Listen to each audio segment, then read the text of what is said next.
I once dreamt I was a butterfly, flittering and fluttering around. To all intents and purposes, a butterfly. I was conscious of my experience and my perception, my happiness as a butterfly, unaware that I was myself. As soon as I awoke, there I was, irrevertibly myself again. Now I don't know whether I was then a man dreaming I was a butterfly, or whether I am now a butterfly dreaming that I am a man.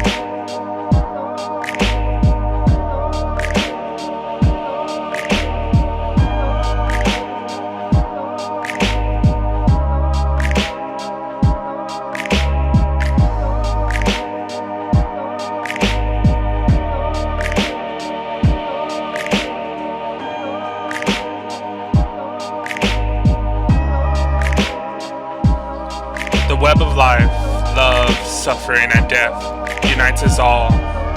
When this old story dies, there is a crisis. It is time for transformation. The death of the narrative brings confusion, chaos, and struggle. There are moments in consciousness when things become fluid, when patterns change, and in these moments, a ripple of even a single idea can make a huge difference, change the whole wave of consciousness, evolve the reality. What the caterpillar calls the end of the world, the master calls a butterfly. If you look closely at a plant in your backyard, or in the soil beneath your feet, you may find one of nature's most mysterious black boxes, the chrysalis. On one side of the black box, a caterpillar goes in. On the other side, something entirely different emerges, and in this case, a butterfly. But what happens inside is not entirely known. The metamorphosis of a caterpillar seems simple enough, but the changes are so dramatic that early naturalists thought a butterfly was a whole new life form, rising out of the caterpillar's burial cloth, along the lines of spiritual ascension or casting off the old shell.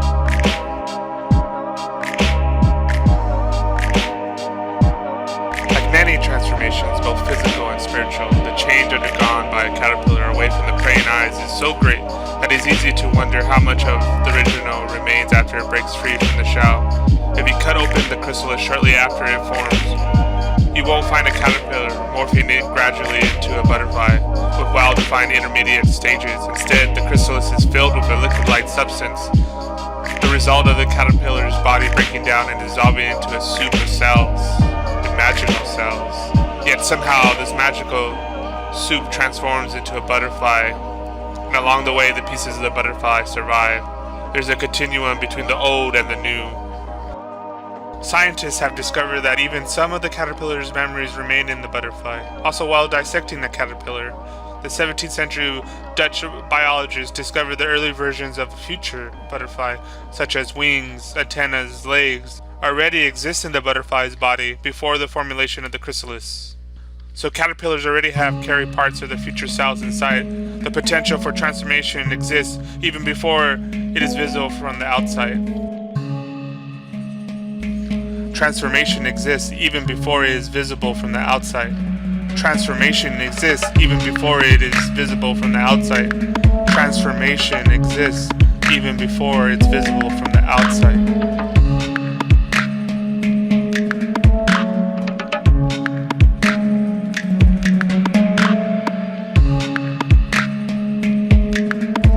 Waking up to the truth of nature as life itself is nothing less than a total devastation that once began ripples into a never-ending mysterious transformation. Everything you have believed about yourself and about your life is thrown in disarray. Structures that were previously believed to be solid are seen as illusionary. Whether you have believed you can stand safely is seen to be just a temporary experience that can never be permanently grasped.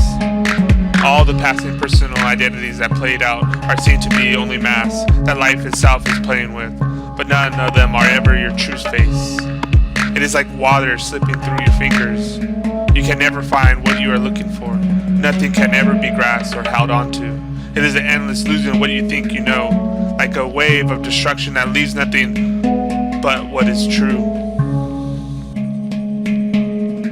All the passing personalities that play out are seen to be only masks of life itself playing with, but none of them are ever your true face. It is like water slipping through your fingers. You can never find what you are looking for. Nothing can be grasped or held onto. It is an endless losing of what you think you know, like a wave of destruction that is leaving nothing but what is true. Like a wave of destruction that is leaving nothing but what is true. Like a wave of destruction that is leaving nothing but what is true. Like a wave of destruction that is leaving nothing but what is true. Like a wave of destruction that is leaving nothing but what is true.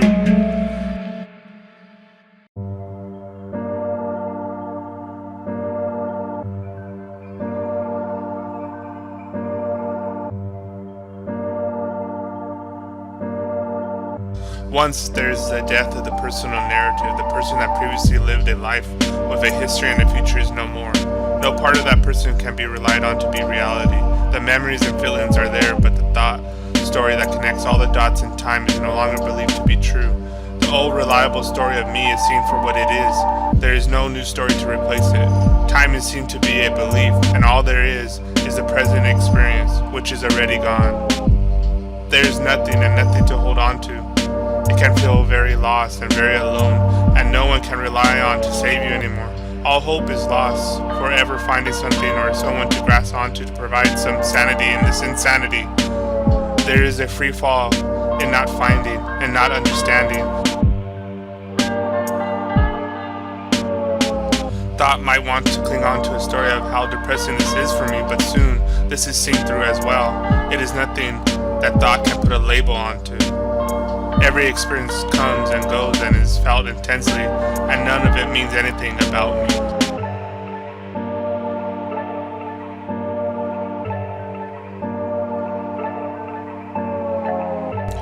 Fear and trembling at the translinguistical abyss. The body shakes with the fear of the unknown. It has become accustomed to living in a contrasting spasm that does not remember how not to. And this contrast is no longer believed to be the norm, and is realized that it has been intensely painful to live with all this time.